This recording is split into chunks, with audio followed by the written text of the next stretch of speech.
Hola a todos, ¿cómo están? Espero que estén muy bien y bienvenidos a este nuevo video. En esta ocasión vengo a hablarles de un libro que no tenía planeado reseñar, pero dada la situación del mundo me han estado pidiendo que haga un video acerca de libros que hablen sobre pandemias, sobre virus, sobre enfermedades de ese estilo. Y en lugar de hacer un video que sea un top o una lista de libros que toquen esos temas, decidí reseñar ese libro que leí hace algunos meses que se llama El Decamerón del autor italiano Giovanni Boccaccio. Este libro es un clásico de la literatura italiana. De hecho, Giovanni Boccaccio es uno de los autores más importantes de Italia junto con Dante. Fue publicado aproximadamente en el año 1351-1352. Por esas fechas aproximadamente no hay una fecha exacta, pero se sabe que fue en el siglo XIV. Esta edición consta de dos volúmenes, que tenemos este que es más gruesito y el segundo. El segundo está un poco más feo, como pueden ver, está ya un poco despintada toda la portada, por lo cual para efectos de la reseña voy a tener en mis manos nada más el volumen 1. Pero bueno, ¿de qué trata este libro?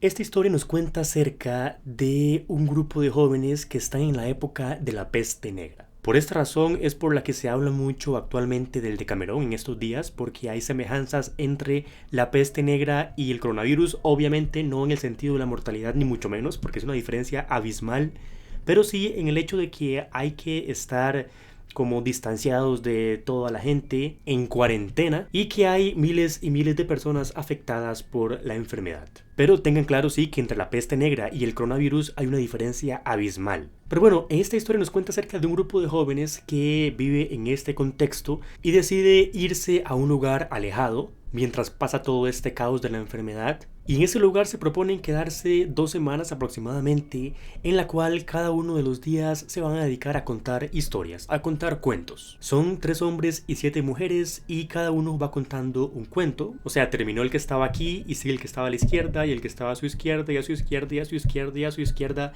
y así sucesivamente. No es así como lo digo yo, pero para que se hagan una idea, era así como un cuento tras otro. El primer día se dedican a contar cuentos de temática libre, pero luego cada día van a contar historias que sean de un tema en específico. Por ejemplo, un día deciden hablar acerca de historias de amor que terminaron mal.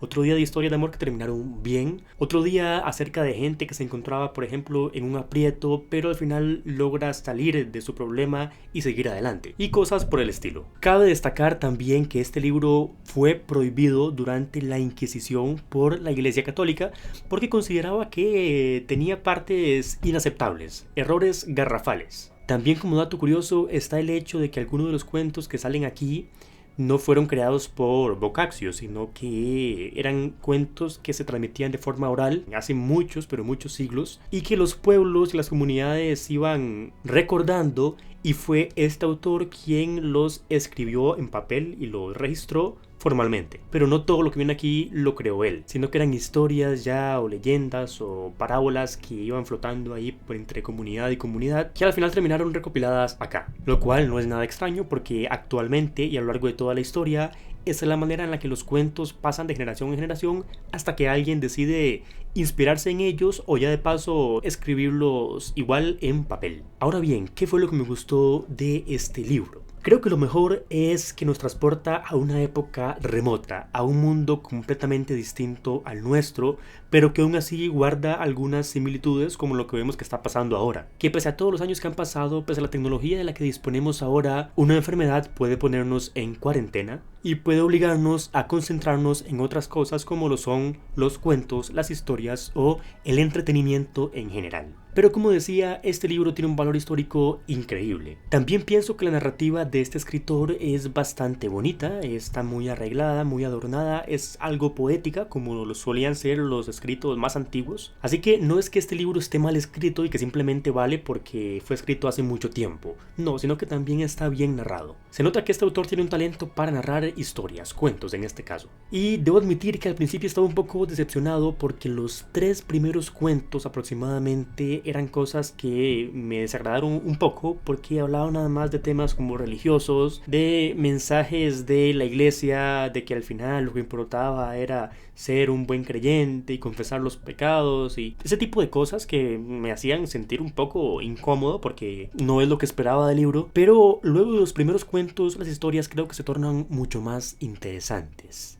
Ya comienzan por ahí cuentos que son trágicos y que tienen bastante dosis de crueldad y de crudeza. Ya comienzan relatos que parecen más bien macabros, en los que a los personajes les cortan la cabeza, por ejemplo, les cortan las manos, que utilizan la cabeza para hacer ciertas cosas que ya se pone un poco más interesante. También me parecen historias que son cómicas, que no tienen más trasfondo allá del de hacer reír. Luego hay otras que son la historia, la típica historia con un mensaje al final, pero que el mensaje es como algo de ingenio, de que el protagonista tenía un problema o estaba enfrentado a algo y que gracias a su ingenio pudo salir de ello. Y ese ingenio al final deja un mensaje para el lector que también hace que la historia sea muy interesante, pero creo que lo más curioso de todo es la parte erótica. Porque hay historias que se meten y no de puntillas en todo este ámbito del erotismo. Y no es simple erotismo, sino que también incluye elementos que eran bastante transgresores para la época en la que fue escrito el libro.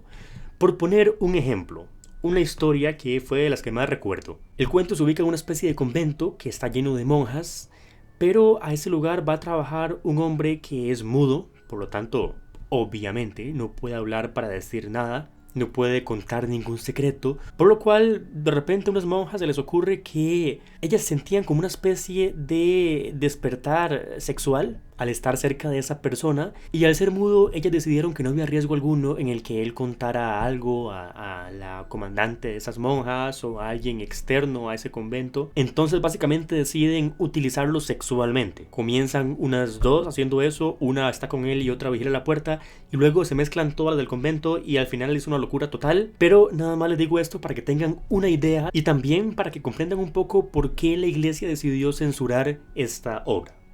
Una de las razones, ¿verdad? Porque hay muchas más. Pero también debo destacar la parte que no disfruté mucho del libro, y es que como hay historias muy buenas y que eran sumamente interesantes por los temas que tocaban y por la época, hay otras que son demasiado sencillas, que son simples cuentos básicos sin ningún elemento o algo que me marcara. Porque los cuentos que recuerdo son algunos nada más. Los demás no los recuerdo porque no calaron profundo en mí. Y hay varios que son así.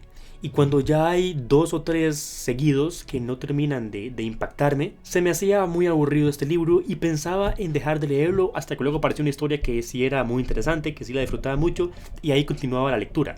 Pero sí, por momentos pensé en dejar de leerlo. Pero bueno, básicamente esto es lo que tengo que decir con respecto a este libro.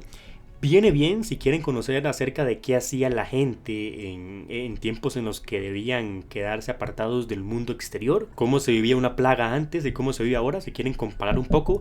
Y también tengan muy en cuenta que fue escrito siglos atrás, por lo cual pueden haber pasajes, bueno, de hecho hay pasajes que no concuerdan con lo que está socialmente aceptado en la actualidad, que son cosas que actualmente aparecen en un libro y escandalizarían a todo el mundo. Por eso hay que leer este tipo de novelas con la mente abierta del contexto en que fue escrito y publicado. Pero bueno, comenten si están de acuerdo conmigo, si no lo están, por qué no lo están, lávense las manos bien, estornuden en el codo y salgan solo si es necesario. Y nos vemos en el siguiente video. Hasta pronto.